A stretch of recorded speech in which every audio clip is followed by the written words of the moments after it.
To speak to the bills, Speaker recognizes Representative Hertel.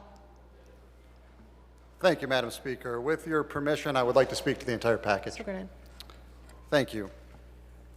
Madam Speaker, I rise today in support of this legislation that I know will protect children across our state.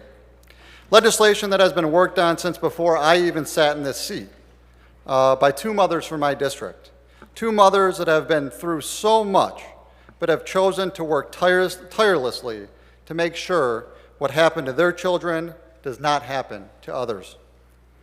Many of you have heard the story. You have been so gracious to sit with my constituents, Madam Speaker, and hear about the story of the abuse that was perpetrated against their children. I want to share with you a quick story that makes me realize why these bills are so important. Wyatt, a young child from my district, was born in 2012 to a loving family. Like many families, there was a divorce.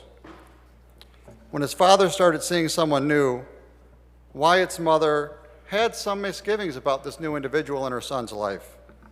She had heard stories about the woman, the way the woman might have treated her own children, but she couldn't find anything to validate her concerns without a full name and a birth date that was needed to search iChat. Without proof of the concerns, the court granted both parents joint custody. On November 1st, 2013, Erica Hamill, Wyatt's mother, received a phone call that is every parent's worst nightmare. Wyatt was being rushed to Children's Hospital in Detroit. When she arrived, she was advised by doctors and informed that he might not even make it through the night. Wyatt suffered broken skull, brain hemorrhage, and several broken ribs, among many other injuries. Wyatt was violently shaken by his father's new girlfriend, Rachel Edwards.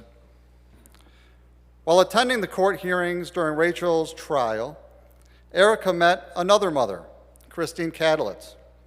Christine shared with Erica the stories of how Rachel, the same woman that abused Wyatt, abused her son too. Horrific stories of how Rachel physically and mentally abused her children. Erica then discovered that Rachel had been convicted twice prior of child abuse that she perpetrated against Christine's children. Rachel, for those two convictions, only served probation, never spent a day in jail. For almost killing Wyatt by shaking him violently, Rachel was convicted of second-degree child abuse and served only 5 years of a 10-year sentence before being paroled. Rachel is now out of prison with full access to children. To paraphrase what Erica has previously said, while Rachel walks free, Wyatt will serve a life sentence for the abuse she inflicted on him. Abuse that could have been prevented if only Erica simply had been given access to the information surrounding Rachel's prior convictions.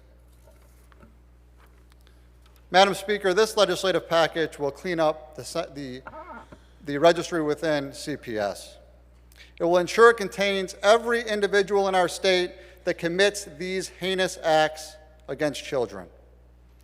Furthermore, it will provide access so that parents know if someone their child is spending time with is on this registry, so they can take the necessary action. Madam Speaker, once passed and signed into law by the governor, this part of this act will be known as Wyatts Law. My hope is that it will help protect Michigan's children so that no one has to experience what Wyatt and his mother and Erica have gone through.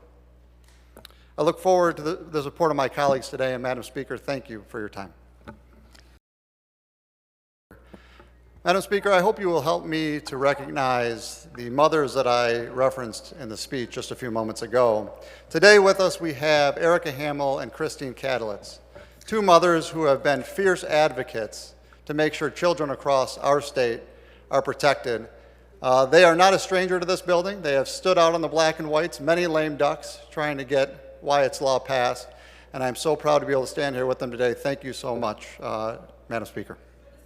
The special guests of Representative Hertel, please rise. Welcome to the House of Representatives.